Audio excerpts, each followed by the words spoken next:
I've spent the last 4 years learning from the most brilliant marketers today. And now I've left my 9-to-5 to take the plunge and build my $1 million business. The real question is, how will I do it without VC funding or debt, completely from scratch? This podcast is here to give you the answer. Join me and follow along as I learn, apply, and share marketing strategies to grow my online business, using only today's best internet sales funnels. My name is Steve Larsen, and welcome to Sales Funnel Radio.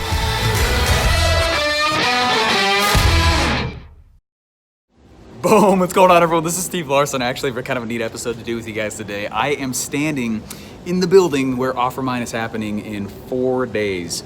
4 days. I'm very excited. I'm not totally done with all my stuff yet. It's interesting. A little while ago, I was talking to a buddy of mine, and he goes, "Dude, you value mastery above everything." And I was like, "That's really," and no one's ever said that to me, but I actually appreciate and I agree with that. And he goes, "You value mastery, you for the sake of it." And so I keep changing stuff, right? On my slides, I'm changing stuff on my presentations, I'm changing a lot of stuff. But anyway, so I'm not quite ready yet, but what I did want to do is I wanted to share with you guys what's happening. Now, I understand by the time you see this episode, we will already have done OfferMind, okay? But we are doing it here in the Boise Center. Beautiful, really cool scenario. Look at see all the people out there hanging out. It's a fun environment, really cool environment. Literally in the downtown of Boise. Anyway, and this is gonna be it. So people will come down in the courtyard right there. Really cool spot. The Capitol is like right over there. Anyway, so you'll come down right through, and this is what people are doing. They'll come through either the elevators or they'll go up the escalators right here. And I thought I'd just kind of walk you through real quick what's gonna happen and tell you something that's been on my mind with all this. You know what's fascinating is, so I'm just going up the escalator here. What's fascinating is I am completely aware that what I am doing right now is not normal for the amount of time that I've been doing it. It's funny, I was joking with, we realized I haven't been graduated from college for even 4 years yet, okay? And which is nuts, and I'm pretty sure we just crossed $2 million in total revenue. And then we have an event that is like 650 people, right? 650 people, it's crazy. Right now, at the time of me making this video, we have 624 tickets, and we're doing about 10 ticket sales a day, and that's what it's been for a couple of months. I don't know why, but that's about what we've been at for a little while, about 10 a day, and it's pretty steady, and selling events is hard. And you gotta be good. It's hard to. It's one thing to sell a product on the internet. It's totally different to get somebody to say, "Hey, book a plane ticket, right? Find a hotel, make arrangements, and come, and take the time, right?" You know what I mean? So it's different. So anyway, so I get it. And so what I want to do real fast is while I'm walking here, and I'm gonna walk you guys through what's actually, where we are and the event hall and everything. I want to share with you guys why I think that everything has happened the way it has. Because it's not normal. And I understand that. And it's not a boasting thing, but it is a reality. So I've been gone since January 1st of 2018, right? That's when I officially pulled the cord and decided to be solo entrepreneur, and really quickly realized that being a solo entrepreneur is the same thing as being broke. You need a team, you need people. Anyway. What I want to do real fast, though, is just kind of share with you. So a lot of people, they come up the escalators, or they'll come up this elevator right here. And then the event hall is actually just right here. So I'm going to walk into, actually, first I'll show you guys registration here real fast. So one of the things I've learned in the past little bit here is that how many people have built a funnel, right? How many people built a funnel? A lot of people have built a funnel. How many people have built a funnel that has made no money? A lot, right? And that's rough to say, and it's true, and it's not the funnel, right? It's the person. There is when I actually, I'll just tell you, and I know I talk about ClickFunnels a lot, but you got to get over it, okay? Like if that bothers you. I'm just walking down the event hall real quick. Registration's gonna be right here in this room. Boom. So it'll be right here in this room. We have we're flying in a company that only does registration for events. I want the registration process it's got to be smooth. Smooth like butter, okay? And so we actually have these really cool iPads. We loaded all the ticket data into their software, And then what you do is you come in and you plug in the email that you bought with or your name or whatever, and it finds your record. And then right on the spot, it actually prints out the ticket. It's really cool. So if they're VIP or whatever, they get the ticket. They get I'm sorry, if they're everyone gets the tag, obviously. But if they're VIP, they get an extra little tag, whatever that says VIP. That gives them access to a bunch of stuff. They're also going to get a T-shirt, a bunch of other things here, which is so cool. Oh my gosh, our swag is so good. I hate bad swag. I owe it to my message to make it nice, and so I do, right? And I'll tell you, this event cost me a solid $250,000, solid, and that's okay. And it's because I love what I do, and I want people to have a good time when they show up, and which is good, right? I want people when they show up, when I say this is marketing, right? I can't be the guy who's just like, this is marketing, and then have no proof on the way he's living. You know what I'm saying? It's not about showboating, because I certainly don't do that. Man, I get my hair cut at Sports Clips. But you know what I mean? So anyways, I owe it to my message. So we have a ton of stuff throughout here. So they're going to be getting like these awesome, amazing shirts. They're going to be really cool notebook. This event book, which is it's like a magazine, literally. In fact, I think a magazine company's printing it, which they should be here tomorrow, I think. Anyway. Different ribbons if they've been in One Funnel Away with me, if they bought some of my other products, if they're in, anyway. Then they'll come over here and they will exit through these doors. We have this other room over here, which is actually, we got about 30 amazing, incredible volunteers that are showing up here. And we got a lot of swag to set up, lots of swag to set up. So we got from 1 o'clock p.m. to about 4 o'clock p.m. on Sunday to stuff swag and get things ready. The only reason why, some people ask, like, Stephen, why did you guys do the event on Labor Day? If you guys listen back to maybe like 50 episodes ago of Sales Funnel Radio, the title of the episode, I think, is How I Got Russell to Speak at OfferMind. And I went through in depth on the offer that I actually wrote and actually sent to Russell in order to ask him to speak, because he doesn't speak at events anymore. So how did I do that? And it's not just because I had a relationship and I was not willing to rely on that. Okay. Well, part of the offer was that he got to choose the date. That way, it was very hard to say I just don't have the time. It was like, well, we will move it, and we did. It was supposed to be in July of this year. It was supposed to be in July, and then we thought maybe August, and then we were like, what about October? And that was one of the reasons it worked. Okay, it's because I was like, well, you get to choose the date real quick. I'm just totally being a man right now, right? I got an itch, all right? It's been worked 14 hours a day the last 5 days in a row, I think. Anyway, so part of that, though, is we have a bunch of people coming in to help fill the swag, do different various things, and I'm so appreciative of them. It's amazing. So anyways, I exit the registration, and I come back out here into the hall. For people who actually went and who came to OfferMind last year, we're actually doing a special breakfast with them. So they're going to come morning of day one, and we're going to have a special breakfast with them. I'm going to meet and greet, say, hey, thanks so much for keeping the dream alive. You understand, this is my second OfferMind, and the first one had like 150 people. This one has 650, okay? That is not normal growth in 1 year. And in fact, I think it's only been 11 months. So anyway, so you walk back out here into the main foyer. Okay. Over in the side over there, we're doing an OUR donation. So OUR is coming. They're actually bringing a booth. It's actually super heartwarming. I got to be honest, I'm actually really excited we're doing that. It's one of the things I'm most excited about for this event, frankly.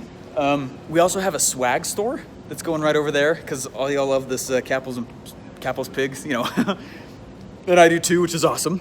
And then we also have ClickFunnels, who is coming to talk about One Funnel Away. So ClickFunnels is coming to freaking OfferMind, and they're going to come right over here and do two things for me. And they're going to talk to people about One Funnel Away. They're also going to be here inside the event for certain things also, which is super exciting.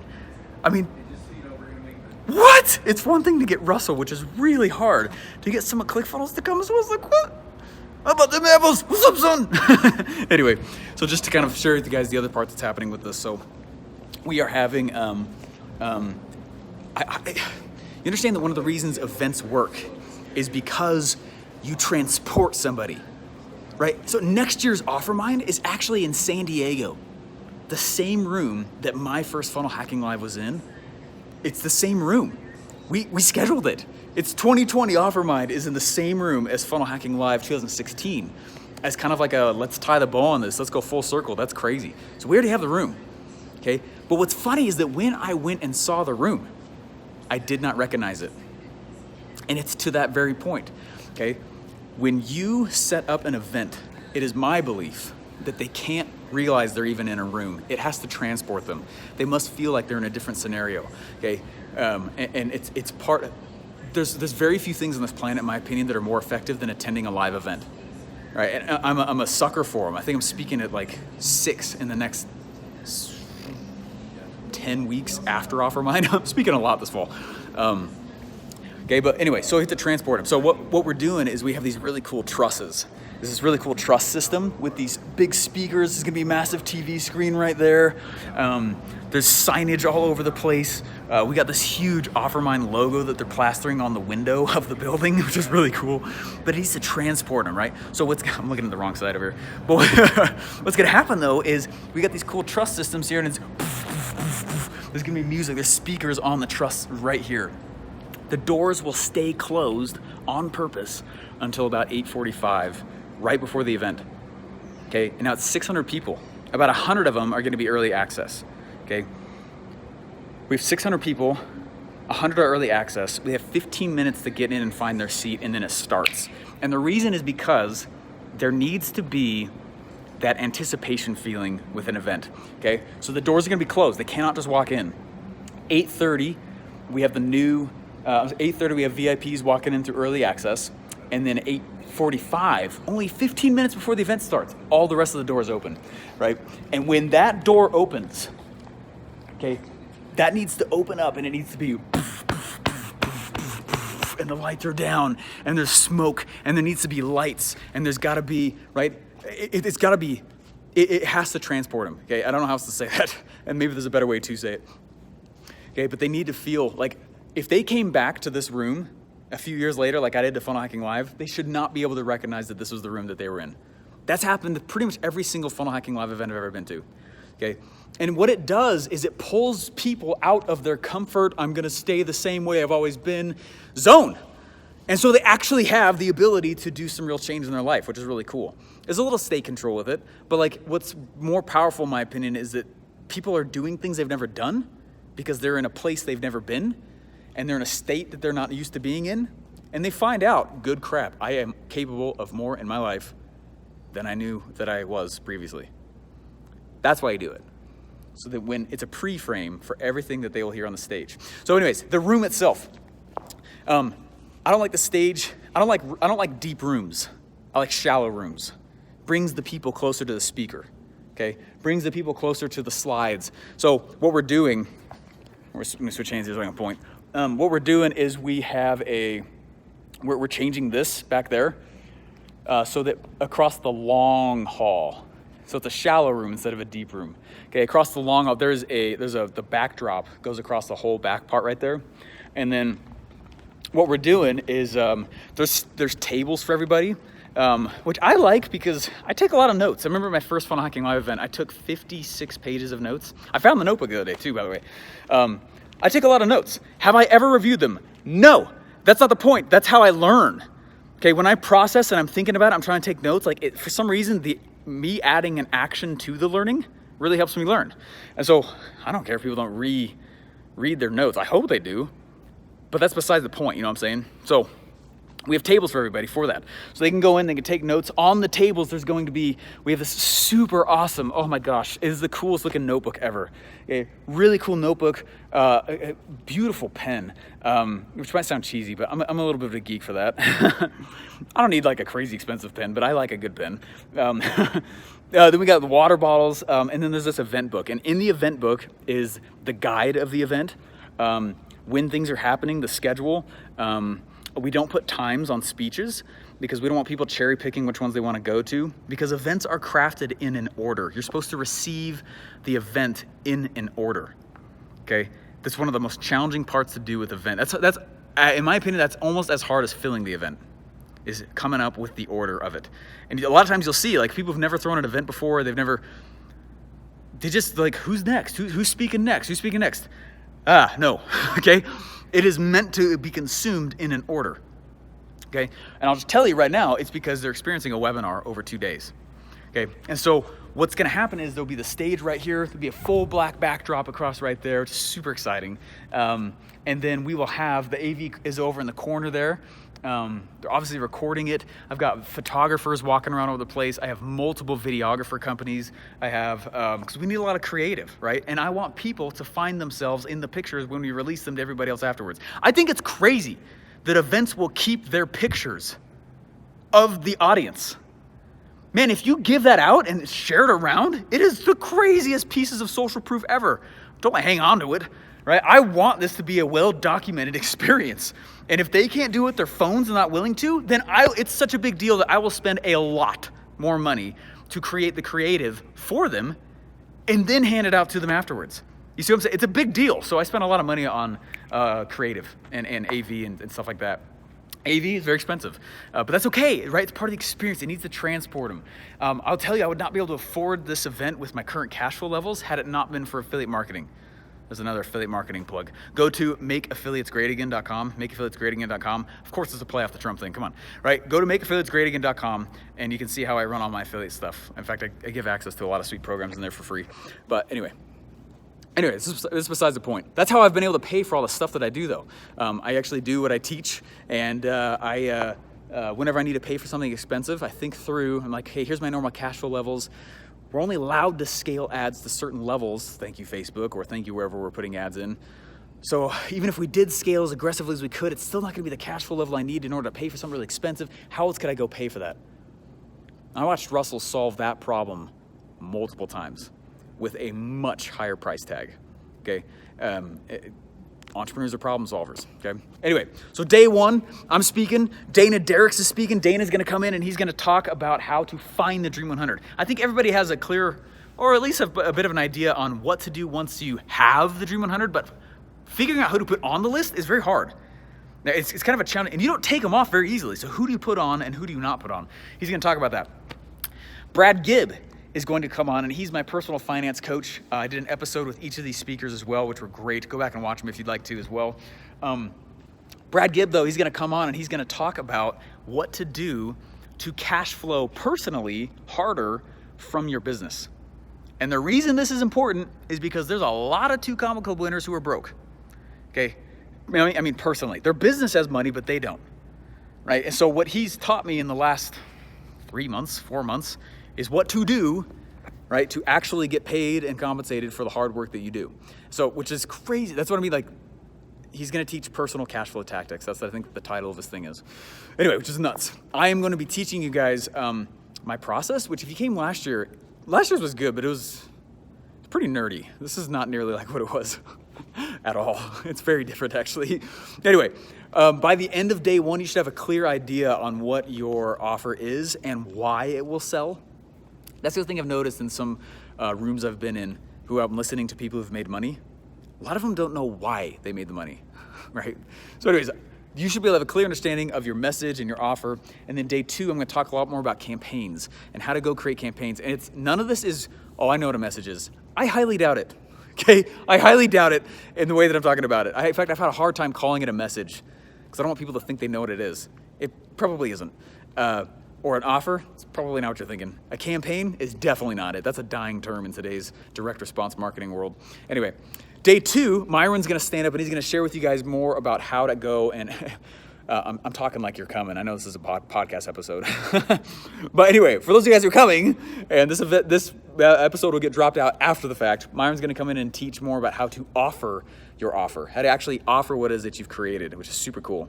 And then Russell's gonna come on and he's gonna teach more about what we call level 10 opportunities. Okay, what's interesting about some of the things I've watched him go through is same skill set, different vehicle, vastly different increases in revenue. Okay, so choosing the business model matters. Okay, this is not a funnel event, it's a money event, right? And next year, same thing. It's not gonna be the same event. We'll have different speakers probably every year, but anyway, it's not a funnel event. It's hardly an offer event. You're gonna learn that, but it's really a money-making event, okay? Oink. Okay. Anyway, guys, I'm really psyched about all this stuff. I know it's rare. I'm gonna do an episode here. It's extremely rare for how long I've been out only to do something this big, and I get that, and I feel the pressure of it. I have not been sleeping a lot, which is just part of the game. And I always get people reach out and say, "You should sleep." No, I'll sleep after it's over. Right? Anyway, we have. So my program is called OfferLab, and I haven't been that public about it because I've been testing it for the last year, making a lot of tweaks. And so this is the second year that we're going to open enrollment for it. But we have 200 of these awesome boxes that are stacking way up high on this like super tall window. So there's going to be 200 of these boxes. It's going to be awesome. Where if they decide to purchase, there will be the boxes back there. They also get what we call the golden ticket, so they can come get a picture with me on stage.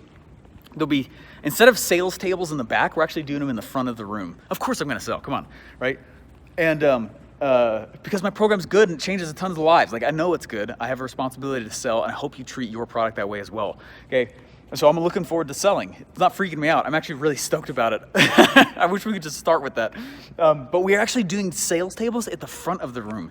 I'm not doing it at the back this year. And we're not doing sit-down one-on-one conversations with sales guys either. We're just gonna do, if you like it, sweet. If not, that's fine too. You know what I mean? It's low key. It's not a high pressure thing.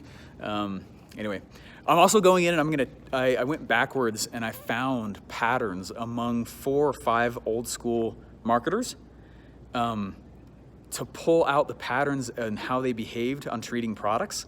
And it's one of the reasons my stuff has done so well. Is I'm looking historically, what are all the old dead guys doing before social media and the easy cop-out ways to promote were even around? I'm sorry, did I say that out loud? Huh. And then I've gone backwards and found those patterns and I've been applying them. I'm gonna share that. That's day 2. All right, guys, we'll see you later. If you guys want to come to OfferMind, would love to have you. Okay,